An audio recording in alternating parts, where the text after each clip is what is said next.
नमस्कार। रविंद्र जैन 07 चैनल में सभी देशवासियों का स्वागत है। फिर नए विषय के साथ, नई चर्चाओं के साथ आपके सामने फिर से एक बार उपस्थित हुआ हूं।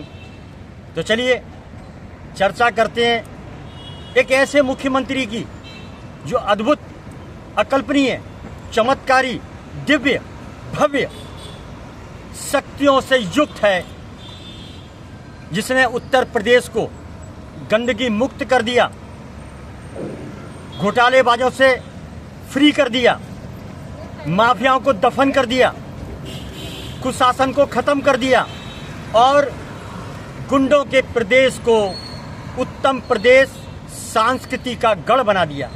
यह है ताकत योगी आदित्यनाथ की, जो एक भगवाधारी है, सनातनी का सच्चा एकमात्र ऐसा लोह पुरुष, जिसने ये साबित कर दिया कि हम किसी से कम नहीं। एक अकेला योगी लाखों पे भारी पड़ चुका है। उसने पूरी विरासत को बदल कर रख दिया है। देखिए, ये बात मैं क्यों कहता हूं बार बार कि सीएम की ताकत बहुत बड़ी होती है। उनके हाथ में पूरे प्रदेश की सत्ता होती है।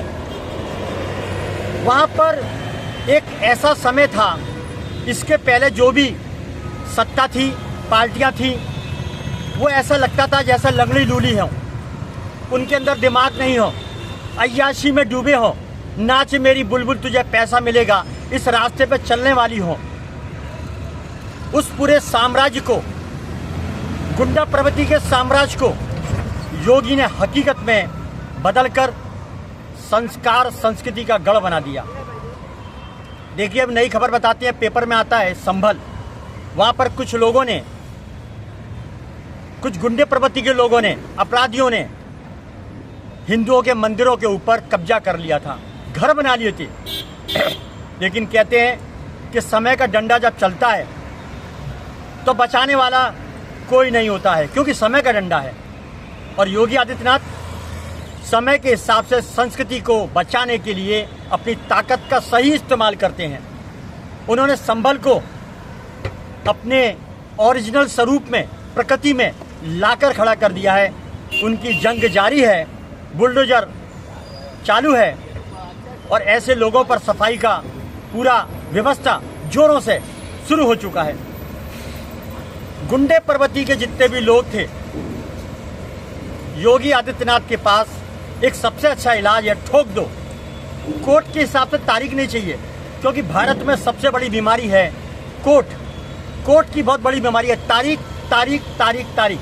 जिंदगी भर कोर्ट में आदमियों को तारीखें मिलती है, फैसला नहीं होता है। फैसला कब होता है? ये भारत की कोर्टों में फैसला कब होता है? जब आदमी के 100 दिन पूरे हो जाते हैं, बर्बाद हो जाता है, आदमी के घर बार लुट जाते हैं पैसे दे दे के वकीलों को, लेकिन फिर भी फैसला नहीं होता है।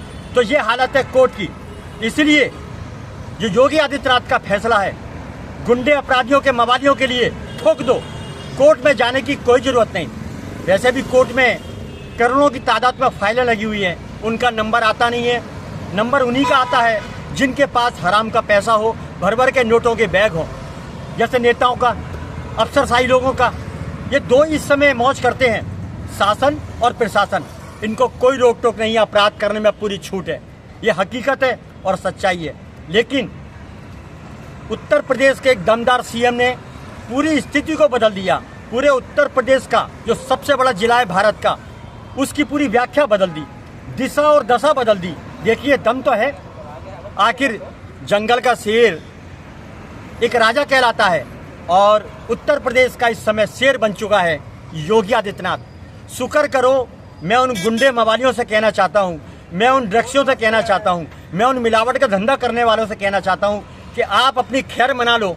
जिस दिन योगी प्रधानमंत्री बन गया, उस दिन शासन प्रशासन में जितने भी गुंडे तत्व के लोग बैठे हैं, वो भगवान से प्रार्थना करेंगे कि इनका शासन आने से पहले, एक दिन पहले हमें उठा लो। ये याद रखना, आप सभी को लटका दिया जाएगा, क्योंकि आप गुंडे हो, देश को लूटने वाले गद्दार हो, भू माफिया हो, नशे के कारोबार की माफिया हो। बहुत सारे तरीके के जो माफिया हैं उनका मौत का पैगाम है, उसका नाम है योगी आदित्यनाथ। दमदार, असरदार, जोरदार, एक ही सरदार, देश और जनता के हित में काम करने वाला एक ऐसा सनातनी शेर जिसने पूरे हिंदुस्तान में बच्चे बच्चे के दिमाग में अपनी छवि को पारदर्शी कर दिया है, न्याय प्रणाली को इतना मजबूत कर दिया है कि योगी के नाम से जितने भी भयंकर बड़े बड़े गुंडे जो अपने आप को सरताज समझते थे, अपने आप को बादशाह समझते थे, योगी ने आते ही अपनी स्टाइल दिखाना शुरू किया, 2-4 को ठोका, 10 सुधर गए। तो ऐसे ही सीएम पूरे हिंदुस्तान में क्यों नहीं है? क्यों नहीं काम करते हैं? क्यों अपने पद का दुरुपयोग करते हैं? समझ में नहीं आता है। आखिर सीएम का मतलब क्या होता है? सीएम मौजूद है, उसके बावजूद भी उस जिले में, उस प्रांत में अगर अपराध होते हैं तो शासन प्रशासन की कमजोरी और मिलीभगत, माल वसूली का खाओ और मौज करो, ये शर्म का विषय है। बम्बई में आइए, हम बम्बई की बात करते हैं। मैं इस समय हुतात्मा चौक पे हूँ। मुंबई के सीएम से पूरा देश, महाराष्ट्र और मुंबई की जनता और हम खुद भी ये आह्वान करते हैं कि आप मुंबई से ड्रग्सों का सफाया कर दीजिए, फेरी वाले माफियाओं का सफाया कर दीजिए, दूध में मिलावट करने वालों को सफाया कर दीजिए, और कई प्रकार के वसूली माफिया हैं उनको आप ठोक दीजिए। तारीख का कोई मतलब नहीं, कोर्ट का समय बर्बाद करने का कोई मतलब नहीं, लेकिन अभी तक ऐसा नहीं हो पाया है। कोर्ट के आदेश की अवहेलना खुलेआम रोज होती है और रोज धज्जियां उड़ाई जाती है। फेरी वाले, अवैध धंधा करने वाले, वो शासन प्रशासन से ऊपर अपने आप को समझ बैठे हैं और समझते हैं। क्यों? क्योंकि माल पहुंचता है नीचे से ऊपर तक, ये भ्रष्टाचार का माल पहुंचता है जिसमें नाच तेरी बुलबुल, तुझे पैसा मिलेगा। जर जमीन जोरू में, अय्याशी में डूबे हुए कुछ लोग शासन प्रशासन में ऐसे बैठे हुए हैं जो सत्ता का खुलेआम सौदा करते हैं, डिपार्टमेंट में सौदा करते हैं, बोली लगाई जाती है। तो ऐसे लोगों का इलाज क्या? मुख्यमंत्री जी से विनती करता हूं, देवेंद्र फडणवीस से विनती करता हूं, आप भगवा वस्त्रधारी योगी आदित्यनाथ का स्वरूप धारण कर लीजिए और मुंबई में, महाराष्ट्र में जो भी भ्रष्टाचारी हैं आपके डिपार्टमेंट में, शासन प्रशासन में, उनकी सफाई शुरू कर दीजिए। क्योंकि पहला कर्तव्य है अपने देश को बचाना, पहला कर्तव्य है भारत माता की रक्षा करना, पहला दायित्व है ड्रग्स मुक्त करना, पहला दायित्व है निरोगी काया, दूध में मिलावट, दवाई में मिलावट, ऐसे लोगों को बीच चौराहे पर फांसी दी जाए।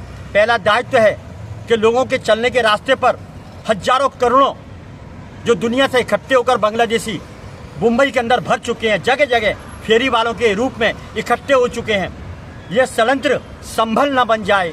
इसलिए आपको चेतावनी के तौर पर जनता के माध्यम से और कुछ सूचनाओं के माध्यम से आपको चेताता हूं कि इनका इलाज कर लीजिए, वरना फेरी वालों के रूप में ये बहुत बड़ा बवंडर अपराधी के रूप में कर सकते हैं कभी भी।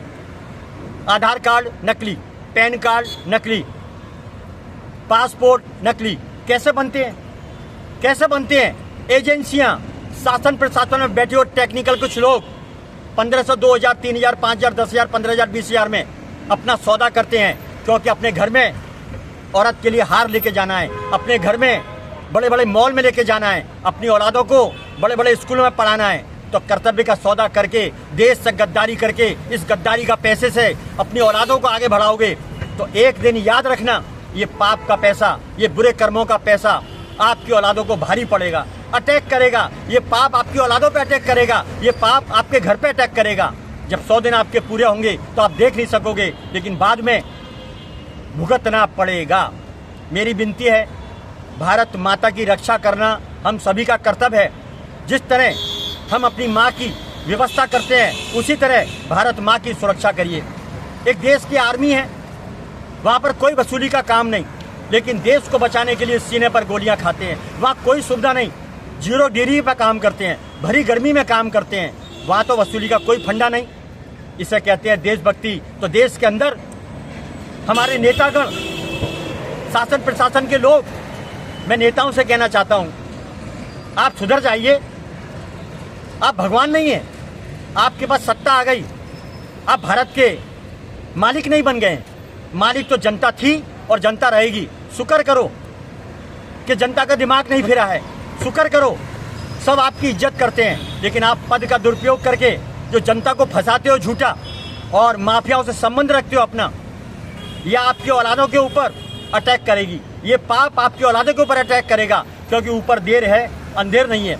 आप कितनी भी अपनी मजबूती के साथ सुरक्षा व्यवस्था कर लो, कुदरत का एक भूकंप, कुदरत की सुनामी और कुदरत की बीमारियां ऐसी ऐसी पैदा हो जाती हैं अचानक कि आपका अस्तित्व मिट जाएगा, मालूम नहीं पड़ेगा।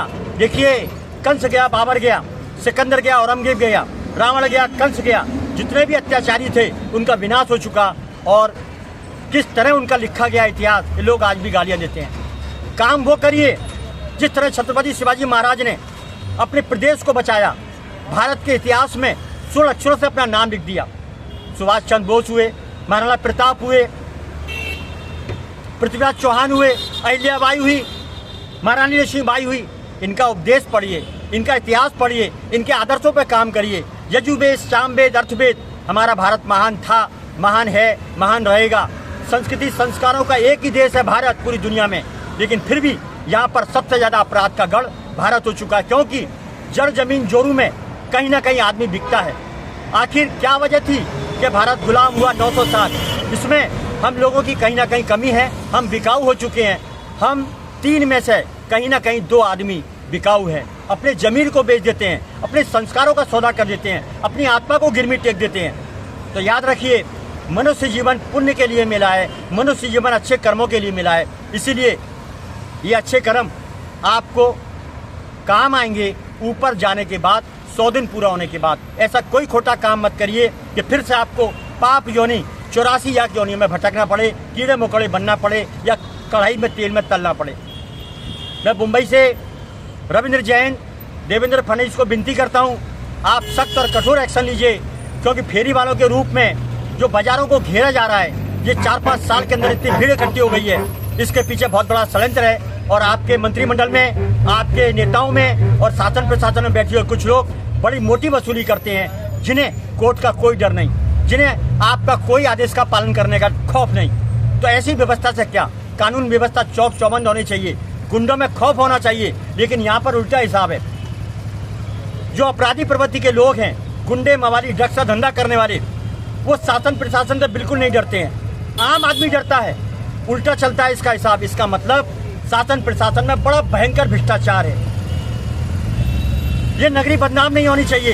ये नगरी ऋषि मुनियों की है, ये नगरी माया नगरी है, ये नगरी ऐतिहासिक नगरी है, ये नगरी बॉलीवुड की नगरी है, ये नगरी आर्थिक नगरी है। तो यहाँ पर इस तरीके का जो माहौल पैदा है, अत्याचारियों का माहौल पैदा है, ड्रग्स माफियाओं का अड्डा बना हुआ है, लूटमारों का अड्डा बना हुआ है, इसको संभाल लीजिए। देवेंद्र फडणवीस से विनती करता हूँ, आपके पास सत्ता है, आपके पास पावर है, कई सारी एजेंसियां हैं, उसके बावजूद ये कैमरे काम नहीं करते हैं। इसका कैमरे का कनेक्शन आप अपने पास रखिए, और जब तक 10-12 माफियाओं को चौराहे पे खड़ा करके गोली नहीं मारी जाएगी, ये सुधार नहीं आएगा। क्यों? कि शासन प्रशासन में ही ऐसे लोग बैठे हुए हैं जो भ्रष्टाचार में लिप्त हैं, बड़ी बड़ी बोतलों में तृप्त हैं, मोटे माल के अंदर घुसे हुए हैं, फंसे हुए हैं। ये मैं विनती करता हूँ, ये भ्रष्टाचार को मिटाने के लिए आपको कठोर कार्रवाई करनी पड़ेगी, योगी आदित्यनाथ का स्वरूप धारण करना पड़ेगा। इन्हीं उम्मीदों के साथ मैं निवेदन करता हूँ, मुंबई की स्वच्छता पर भी ध्यान दिया जाए, और अवैध शेरी वाले, शेयर टैक्सी वालों की भीड़ यहाँ पर बिना परमिट, बिना लाइसेंस के चल रही है, वो भी एक बहुत बड़ा माफिया पैदा हो चुका है। मुंबई में हजारों प्रकार के माफिया पैदा हो चुके हैं। क्यों? कि लोगों ने मेरे को यहाँ तक कहा कि मुंबई सबसे अच्छा है, बाहर से आ जाओ, झूठे लाइसेंस बन जाएंगे, आधार कार्ड बन जाएंगे, पैन कार्ड बन जाएंगे, चंद रुपयों में यहाँ का शासन प्रशासन सौदा कर लेता है खुद का। ये बड़ा विषय, बड़ा शर्म का है। ये भूमि छत्रपति शिवाजी महाराज की है, तो नाम मत खराब करिए। और दूसरी विनती करता हूँ देवेंद्र फडणवीस साहब से कि क्लीनअप मार्शलों की जो वसूली अड्डा है, आप उनको अरेस्ट करिए, ठेकेदारों को अरेस्ट करिए। पहले तो ग्रेनाइट की सड़कें बनाइए, तब उनको लगाइए। छत्रपति शिवाजी महाराज टर्मिनल के बाहर लोगों को पकड़ पकड़ के लूटते हैं, जबकि सड़कों का ठिकाना नहीं है, हजारों गड्ढे हैं, वो खुद थूकते हैं। लेकिन टारगेट, मिशन टारगेट चालू है। ऐसा लगता है कि मुंबई आर्थिक नगरी नहीं, लूट की नगरी बनाने पर तुले हुए हैं कुछ आपके शासन प्रशासन के लोग। बस इन्हीं उम्मीदों के साथ अपना वक्तव्य समाप्त करता हूं। मुंबई से मैं हूं रविंद्र जैन। जय हिंद।